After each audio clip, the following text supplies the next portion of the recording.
그들의 발을 씻으신 후에 옷을 입으시고 다시 앉아 그들에게 이르시되 내가 너희에게 행한 것을 너희가 아느냐 너희가 나를 선생이라 또는 주라 하니 너희 말이 옳도다. 내가 그러하다. 내가 주와 또는 선생이 되어 너희 발을 씻었으니 너희도 서로 발을 씻어주는 것이 옳으니라. 내가 너희에게 행한 것 같이 너희도 행하게 하려 하여 본을 보였노라. 내가 진실로 진실로 너희에게 이르노니 종이 주인보다 크지 못하고 보냄을 받은 자가 보낸 자보다 크지 못하나니 너희가 이것을 알고 행하면 복이 있으리라. 네, 오늘은 나도 그분처럼 이란 제목으로 함께 말씀을 나눕니다. 저에게는 지금까지 여러분의 교회 학교 선생님들이 계셨습니다. 저를 가르쳐 주시고 지도해 주신 많은 분들을 생각해 보면 참 감사하고 고마운 분들인데요. 그분들 중에 오늘 두 분만 잠깐 소개를 할까 합니다. 한 분은 제가 고등학생 때 저를 가르쳐 주신, 저희 반을 가르쳐 주신 교회 학교 선생님입니다. 근데 이 선생님은 실제로도 학교 선생님이셨습니다. 서초중학교에서 국어를 가르치시던 분이셨는데요. 그런데 이분은 뭘 좋아했냐면 연구 수업을 좋아하셨습니다. 제가 고등학교 3학년 때인데 그 연구 수업을 어떻게 하느냐 하면 다음 주에는 학생들을 한 명 한 명 지목하시면서 다음 주엔 네가 이 공과를 잘 준비해서 친구들 앞에서 발표해봐라, 뭐 이런 거였습니다. 저도 이제 준비를 했죠. 그리고 제 차례가 돼서 한 달에 한 번씩 돌아가면서 한 걸로 기억이 납니다. 근데 그렇게 하면, 발표를 하면 선생님이 옆에서 뭔가 코멘트나 지도를 해주실 걸로 생각했는데 선생님이 옆에서 주무시는 거예요. 그냥 주무시는 게 아니고 술 냄새가 풀풀 나는 거예요. 그리고 연구 수업이 처음엔 한 달에 한 번이었는데 2주에 한 번, 그 다음에 그냥 후반기엔 쭉 제가 했던 것 같습니다. 그래서 그 선생님이 항상 이렇게 술에 취해가지고, 교회 선생님인데 술 냄새가 풀풀 나시는 거예요. 그래서 제가 참 한심하다. 어떻게 이렇게 술에 취해가지고 교회 와서, 교회 오는 것도 문제고, 이러면 교사를 하지 마시든가 차라리 내가 하지, 뭐 이런 생각을 가졌습니다. 그리고 그 1년을 지냈는데요. 제가 이제 나중에 나이가 들어 생각해 보니까 두 가지가 저에게는 주어졌던 것 같아요. 하나는 신학교에 가기 전에, 목사가 되기 전에 저는 벌써 또래들에게 성경을 가르칠 기회를 그 선생님을 통해서 이제 얻은 거죠. 경험을 얻었다 생각이 듭니다. 그리고 또 하나는, 물론 한심해 보이고 좀 이상해 보였긴 했지만, 아니 술이 떡이 됐는데 그 다음날 빠지지 않고 교회 온 것 되게 대단하지 않습니까? 어떻게 분명히 집에 잘 수도 있는데 상황인데 그러고 어떻게 오셨을까? 그리고 참 뻔뻔하게도 그 고등부에 오셔가지고 우리들 앞에서 그렇게 계실 수 있었을까? 나중에 이제 알고 보니까 그분이 원래 그런 분은 아닌데 그 기간이 개인적으로 되게 힘들었던 것 같습니다. 물론 힘들다고 다 그래도 된다는 얘기는 결코 아닙니다. 하지만 또 한편에서 보면 어쨌든 교회에 대한 사랑과 사명이 있어서 좀 이상한 방법이긴 했지만 그렇게 자신의 자리, 교회 학교의 교사의 자리를 버티고 계시지 않았겠나 하는 생각도 들어요. 또 한 분이 계세요. 그분은 제가 중학교 때 저희 중등부 부장님입니다. 김운경 집사님이라는 분인데요. 제가 한번 간증을 했었죠. 제가 그 다리가 부러져서 이렇게 오랫동안 이 목발을 짚고 다니던 때가 있었습니다. 근데 처음으로 목발 짚고 교회 나갔을 때 마침 총회를 해가지고 제가 중등부 회장이 된 거예요.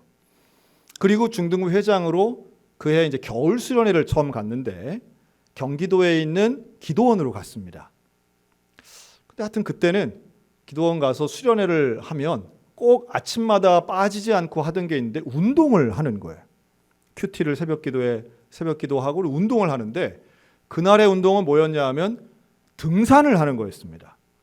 뭐 등산이라 봐야 이제 작은 언덕인데 산책 코스로 이렇게 한 바퀴 아침에 도는 거죠. 근데 저는 목발을 짚고 있으니까 선생님 저는 못 가겠습니다. 친구들 다 갔다 오도록 제가 기다리겠습니다. 그런데 그 부장 집사님인 이 김운경 선생님이 저를 보고 야 너는 내가 업고 가마 그러시는 거예요. 근데 제 키가 사실 중학교 3학년 때 키거든요. 그때나 지금이나 별로 차이는 없어요. 아주 작은 키는 아니었죠. 그런데 문제는 그 부장님이 상당히 키가 작으신 분이었어요. 하여튼 그때도 제 한 어깨 정도 오시는 정도의 상당히 작은 분이셨는데 그분이 저를 업으신 거예요. 업었는데 이제 한쪽은 다리에 이제 기부스를 한 상태죠. 그래서 다리가 살짝 닿는 거예요.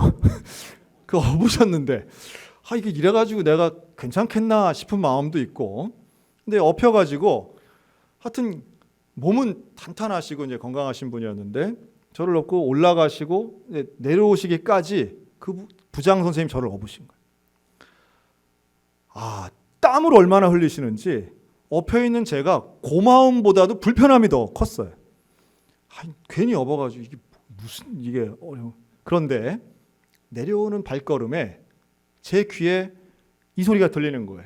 이 집사님이 한 발 한 발 내딛으면서 주여, 주여, 주여 하시는 거예요. 그래서 제가 하여튼 어린 마음에 괜히 이거 시작하셔가지고 후회할 짓 했다 이런 생각이었는데, 그런데 중요한 건 고등학교를 졸업하고 신학교를 가고 전도사가 되고 목사가 되면서 제가 실제로 청소년들을 가르치고 아이들을 지도하는 위치에 있으면서 제 인생의 중요한 순간마다 그때가 문득문득 떠오르는 거예요. 그리고 그 선생님의 주여 소리가, 숨 차면서 내뱉었던 그 주여 소리가 저에겐 점점 더 크게 들려옵니다. 영혼을 사랑하고 사명을 감당하겠다라고 하는 최선의 노력의 외침이 아니었겠나 하는 생각이 들어요.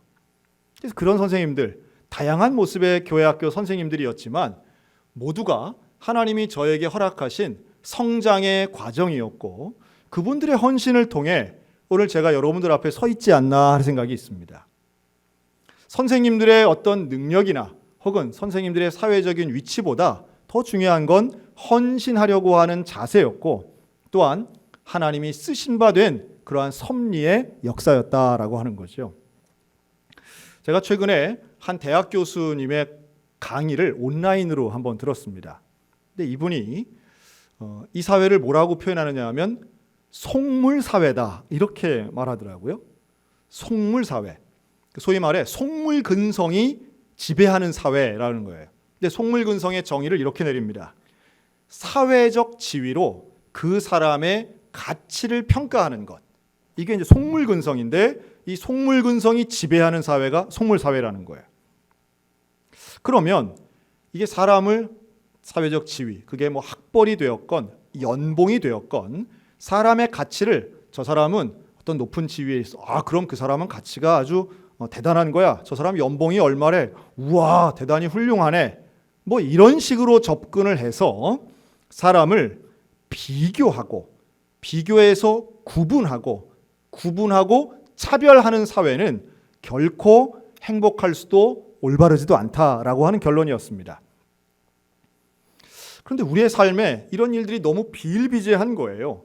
그리고 이러한 속물사회는 결국 모두를 불행하게 만든다라고 하는 강의 내용이었는데요. 왜냐하면 누군가를 비교해서 나보다 못한 사람한테는 함부로 하는 거예요.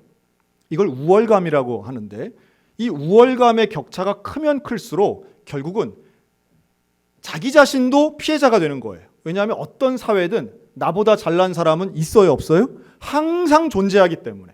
나보다 강한 사람, 나보다 더 많이 가진 사람, 나보다 더 똑똑한 사람은 어느 때나 존재하기 때문에 결국 이러한 속물사회는 한 명만 행복한 사회라는 거예요. 맨 꼭대기에 있는 한 명. 그런데 그 맨 꼭대기에 있는 그 1등짜리 한 명도 결국은 그 자리 지키려고 항상 불안할 수밖에 없다라고 하는 겁니다. 그러면 어떻게 해야 될까요? 이렇게 있는 척, 강한 척, 아는 척하는 가증스러운 껍질 사회를 우리가 타파해야 되는데 그게 바로 성경적 가치관이라는 거예요. 그게 바로 예수님 보여주신 거죠. 종된 모습으로 섬기는 사회, 사람을 능력이나 아니면 사회적 지위로 그 가치를 평가하는 것이 아니라 하나님의 눈으로, 생명으로, 영혼으로 그 존귀함을 있는 그대의 존재로 인정하는 것. 이게 오늘 우리들에게 필요한 시각이다라고 하는 겁니다. 제가 그 강의를 듣고요. 책을 하나 봤습니다. 그 책 최근에 나온 책인데 책 제목이 임계장 이야기예요. 임계장. 이걸 누가 썼느냐면 조정진이라는 분이 쓰셨습니다. 이 조정진 작가는 원래 공기업에서 38년 근무하시다가 퇴직을 하신 분이에요. 근데 은퇴를 하시고 재취업을 하신 거죠. 그런데 어디에 취업을 하나 해서 여러 가지의 일을 하셨는데 그 중에 아파트 경비원을 이제 이분이 오래 하신 겁니다. 그리고 자기 인생에서 해봤던 모든 일 중에 가장 힘들고 가장 수모당하는 일이 많았던 경험이 바로 이 아파트 경비원이었다는 거예요. 본인 경험이에요. 그리고 그때의 일들을 메모처럼 쓰고 결국 책을 한 권 냈는데 이게 임계장 이야기예요. 자, 쓰신 분은 조 씨인데 책 제목은 임계장이에요. 아파트 관리소장을 비롯해서 몇몇이 이 요즘 뭐 경비원들에 대한 이야기들이 뉴스에 많이 나오죠. 뭐 주차 문제로 뭐 폭행당하고 뭐 수치당하고 이런 일들이 상당히 많이 있는데 이분도 그런 비슷한 일들을 이제 경험을 하신 거죠. 그런데 관리소장을 비롯해서 몇몇이 자기한테 자꾸 임계장이라고 얘기를 하더래요. 그래서 계장도 아니지만 굳이 부르려면 내가 조씨인데 왜 임계장이라고 하느냐? 부르려면 조계장이라고 해야지. 그랬더니 이제 그분들이 아니 임계장이든 조계장이든 불러주면 고맙게 생각해야지 라고 하면서 실제로 임계장이란 뜻의 의미를 알게 됐는데 그게 바로 임시계약직 노인장이란 뜻이랍니다. 임시계약직 노인장. 야, 이게 참 비참한 단어죠. 그리고 이것을 또 다른 말로는 뭐 고다자라고도 해서 고르기도 쉽고 다루기도 쉽고 자르기도 쉬운 노인들. 소위 말해 노인 취업자들에 대한 사회적 편견 그리고 이 속물근성 사회가 얼마나 참 이 안타까운 것인가를 보여주는데요. 사람들은 내가 돈을 내는 사람인가, 돈을 받는 사람인가로 계급을 나눈다는 거예요. 내가 내는 돈을 받는 사람은 나의 종처럼 다스려도 될 것처럼 사람들이 이 속물 사회 속에서 반응한다는 거죠. 그런데 이 조정진 작가가 그 아파트 경비원 생활을 하면서 뭐 여러 가지 일들을 하시잖아요. 실제로 경비도 보고 뭐 주차도 하고 이러시는데 제일 힘들었던 일, 노동의 강도로 제일 어려웠던 일 하나 꼽으라면 그게 바로 음식물 쓰레기통을 닦는 일이었답니다. 저는 그런 생각 잘 못 해봤는데 음식물 쓰레기를 처리하는 게 가정들마다 사실은 쉽지 않은 일인데 아파트는 이게 되게 편리하게 되어 있습니다. 그런데 편리하다는 것은 뒤집어 생각하면 누군가는 그 고되고 냄새나고 더러운 일을 노동으로 서비스로 제공하고 있다는 거예요. 그래서 역시 이 조정진 작가가 거기에서 이제 그걸 하는 거죠. 집에서 한 번도 안 해본 일인데 직장에서 하는 거예요. 상당히 냄새나고 힘든 일이지만 그래도 이걸 내가 할 일이라고 생각하고 하고 있었답니다. 그런데 한 초등학생 남자아이와 그 아버지, 젊은 아버지가 이제 쓰레기를 버리기 위해서 재활용 모아둔 데로 온 거예요. 왔는데 그 아들이 이렇게 얘기하더래요. 재활용통을 닦고 있는 이 작가를 향해서 아빠, 저 아저씨 되게 힘들겠다 그러더래요. 그랬더니 젊은 아빠가 하는 말이 그럼 저 정말 힘든 일이야. 너 공부 안 하면 저런 거 해야 돼. 그러니까 공부 열심히 해야 돼. 저 아저씨처럼 저렇게 안 되려면 너 공부 열심히 해야 돼. 하고 가더래요. 멀어지는 이 두 부자의 뒷모습을 보면서 이 작가가 쓴 글이 이래요. 이분도 평생 성실하게 좋은 직장에 살아오신 분이고 학창시절 공부 나름 했던 분인데 멀어져가는 그 어린아이의 모습을 보면서 저 아이가 나중에 자랐을 때에 과연 아파트 경비원을 어떻게 생각할까? 분명히 부모 말 듣지 않고 공부하지 않고 게으르게 살고 나태하게 살아서 이렇게 더러운 일, 험한 일, 그리고 사회적으로도 쓸모없고 언제나 잘릴 수 있는 저런 사람 됐다고 결국은 무시하는 인생 살지 않을까. 참 무섭다 하는 생각이 듭니다. 여러분, 차별이라고 하는 게 꼭 조선시대 계급사회나 이슬람 사회나 아니면 말도 안 되는 공산권 사회만 있다고 생각하십니까? 차별은 우리의 사회, 내가 발을 딛고 살아가는 바로 우리의 삶의 자리에, 나의 이웃에게, 혹은 우리 가정 속에서도 얼마든지 존재할 수 있다는 거예요. 여러분, 예수님이 오늘 우리들에게 본을 보여주십니다. 그런데 그 본을 보여주시는 게 놀랍게도 허리에는 수건을 두르고 대야에 물을 떠서 제자의 발을 씻겨주는 것으로 본을 보여주세요. 근데 이게 누가 하는 일이냐 하면 이게 바로 종들이 하는 일이에요. 노예가 하는 일이에요.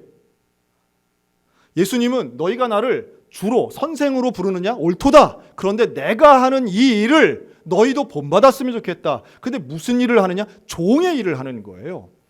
저는 이 세족식의 장면이 이렇게 자꾸 보여요. 종이 하는 일도 결코 무시할 게 아니야.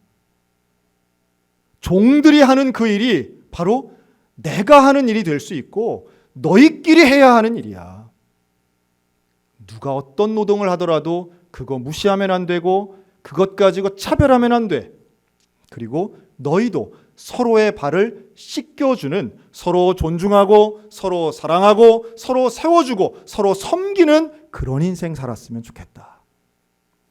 여러분, 예수님의 시각으로 영혼을 바라보고 예수님이 본을 보여주신 것처럼 서로를 섬기면 우리 대한민국 정말 좋은 나라 되리라고 확신합니다.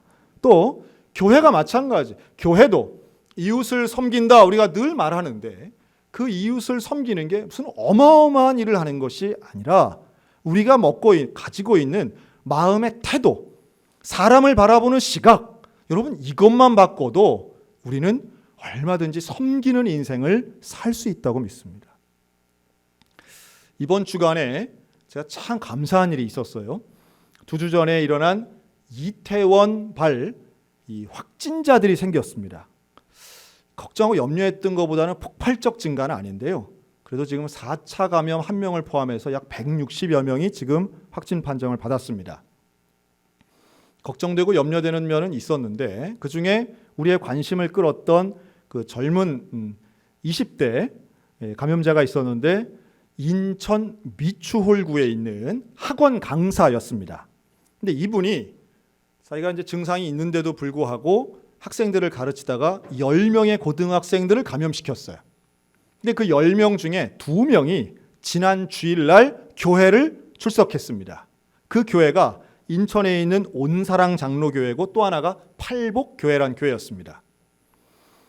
질병관리본부에서 역학조사를 통해서 이 둘이 교회를 방문했다는 것을, 예배에 참석한 것을 알고 이 두 교회의 예배 참석 교인 전체, 즉 온사랑교회 300명, 팔복교회 480명, 이 780명을 전원 검사했어요. 그런데 이 중에 양성 확진자가 몇 명이 나왔어요? 아무도 안 나온 거예요. 전원 음성 판정을 받게 됐습니다. 그랬더니 엊그제 질병관리본부에 그 브리핑하는 생중계하는 시간에 담당자가 나와서 뭐라고 그러냐면 이 2개 교회를 거론하면서 참 감사합니다. 방역을 잘 해주시고 최선을 다하고 자발적으로 협조해 주셔서 한 명의 확진자도 나오지 않은 것에 대해 감사를 드립니다. 이렇게 말했어요. 그날 9시 뉴스에도 이 2개 교회가 다 나왔습니다. 인터넷에서 반응이 뜨거웠습니다. 역시 교회 다니는 사람이 좀 낫네. 불과 몇 달 전만 해도 도대체 교회를 왜 가냐 이제 그랬었는데 어쨌든 큰 틀에서는 이거예요. 그래도 클럽 가는 사람보단 교회 다니는 사람이 좀 낫네였어요. 도대체 이 시국에 가서 마스크 안 끼고 춤추고 노래하고 이게 뇌가 있냐 뭐 이런 이제 비방의 글들도 많았지만 그래도 교회가 더 많은 사람이 더 밀집되어 있지만 이 가운데 감염되지 않은 것은 다 마스크를 착용했고 또 발열 체크를 했고 또 한 교회는 아예 장갑까지 다 꼈더라고요. 안전거리를 두고 기본적인 방역 수칙을 최선을 다해서 지켰고 자발적으로 지키는 바로 그 지점. 그래서 제가 직접 봤습니다. 이 팔복교회 목사님이 나오셔서 인터뷰를 한 거예요. 미디어가 이제 관심을 갖고. 근데 이 교회가 목사님 뭐라고 이 인터뷰를 했느냐 하면, 우리에게 예배는 포기할 수 없는 절대적인 가치가 있지만 동시에 교회는 성도와 주변 이웃의 건강과 안전을 지킬 책임이 있습니다. 그래서 섬기기 위해서 우리는 방역에 최선을 다하고 있습니다. 그리고 우리가 사실 좀 극단적으로 얘기하면, 예배드리다가 뭐 병에 걸렸다, 우리끼리는 좀 감내할 수도 있지 않겠습니까? 하지만 우리가 방역을 하고 또한 마스크를 쓰고 오후 예배 드리지 않고 집 앞에서 음식 먹지 않고 온라인 예배를 드리고 있는 이유가 있다면, 그것은 이웃을, 민족을, 나라를 섬기기 위함인 줄로 믿습니다. 국민을 섬기기 위한 거예요. 전국에 있는 모든 교회, 대부분의 교회들이 여기에 최선을 다해 동참했고 이 섬김의 모습으로 헌신했어요. 그런데 그것을 조금 알아주는 것 같아서 너무너무 감사했어요. 여러분, 무릎 꿇고 발을 닦아준다고 해서 제자들이 다 그걸 고맙게 생각하는 것도 아니에요. 섬긴다고 해서 섬김 받는 사람이 다 그것을 이해하는 것도 아니에요. 하지만 예수님이 오늘 우리에게 말씀하시는 것은, 너희는 나를 본받았으면 좋겠다. 너희가 나를 선생이라 했느냐? 나를 본받았으면 좋겠다. 너희의 이웃에게 가서 이렇게 섬겼으면 좋겠다. 그리고 이러한 섬김이 너희끼리에게서 일어났으면 좋겠다는 거죠. 저는 우리 믿는 자들의 교회는 물론이고 가정에서 이러한 섬김이 일어나면 얼마나 영광되고 거룩하고 온전해질 수 있을까? 여러분, 가족끼리 서로 세워주고 섬기는 은혜가 있으시기를 주님의 이름으로 축원합니다. 오늘 제 얘기를 조금 많이 하는데요. 제가 초등학교 때 저희 아버지는 인쇄업을 하셨습니다. 근데 그러시다가 원래 좋은 직장에 다니시다가 독립해서 이제 개인 사업을 하셨어요. 개인 사업을 해도 잘 된 것 같아요. 잘 돼서 서울에 살았지만 잠실로, 또 잠실에서 강남으로 이렇게 이사를 가서 강남에 있는 좋은 아파트에 살았습니다. 뭐 그런 줄 알았어요. 그런데 제가 5학년 되던 때에 이제 들려오는 거예요. 어른들끼리 하는 말씀을 들으면서 정확한 의미는 몰랐지만 뉘앙스를 통해 알았는데, 아버지 사업이 부도가 난 거예요. 그리고 이사를 갑니다. 그런데 이사를 갔는데 동네를 멀리 떨어지지 않았지만 그 같은 동네에 있는 다세대 주택 2층으로 이사를 갔습니다. 집의 환경이 확 달라졌어요. 그리고 그때부터 매년마다 이삿짐 싸는 게 일이었습니다. 어떨 때는 6개월 만에도 이사를 갔습니다. 좀 이해가 안 됐어요. 왜냐하면 멀리 이사를 가는 것도 아니고 옆집으로 이사를 가시더라고요. 당연히 지금 와서 생각해 보니 그것이 보증금과 월세 때문이었음을 알게 됐고요. 집주인 때문이었음도 알게 됐습니다. 이사를 다니기 시작합니다. 당연히 집이 궁핍해졌죠. 그리고 그때부터 어머니께서 이제 장사를 하셨는데, 그래서 미용실을 시작하신 거예요. 그런데 그 미용실이 의외로 잘 됐어요. 경험도 없는 어머니가 하신 미용실인데 손님들이 잘 오고 잘 됐던 것 같아요.